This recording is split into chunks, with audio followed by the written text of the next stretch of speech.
Ayan, lovely soul, welcome back po sa aking channel. So, like, share, and subscribe po. Free lang ang mag-subscribe sa channel ko. So, ngayon po ay, ano po ba yung mga bagay na sinasabi nyo or iniisip nyo sa sarili nyo kapag kayo lang ay mag-isa? Kasi karamihan sa atin,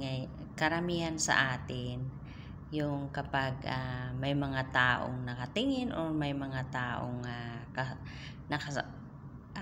nakapalibot sa atin or nakapaligid sa atin.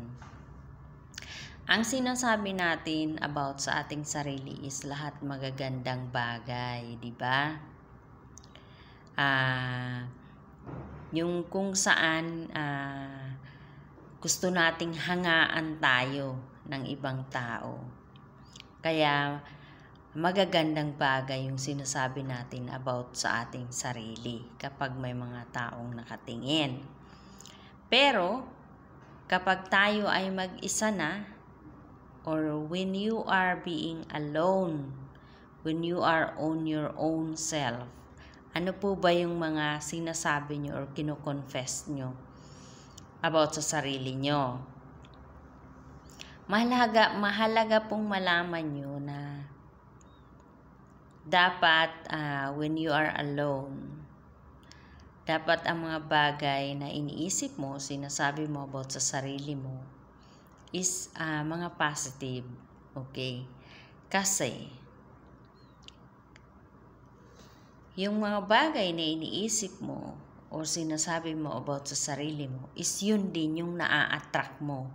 Yun din yung namamanifest mo.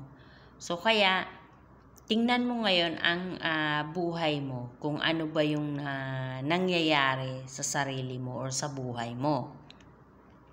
Ibig sabihin, kung ano yung nakikita mo ngayon sa buhay mo, sa sarili mo, is yun yung namamanifest mo. Kasi, yun yung iniisip mo or sinasabi mo sa sarili mo kapag nag-iisa ka. Okay?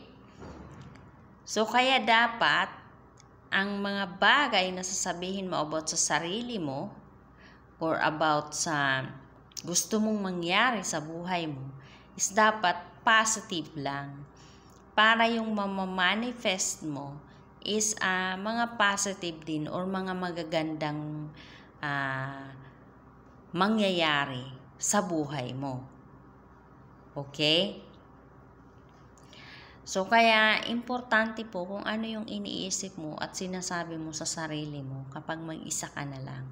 Parang ano lang yan parang di ba kapag nagdadasal tayo kay Heavenly Father, humihiling tayo sa Kanya.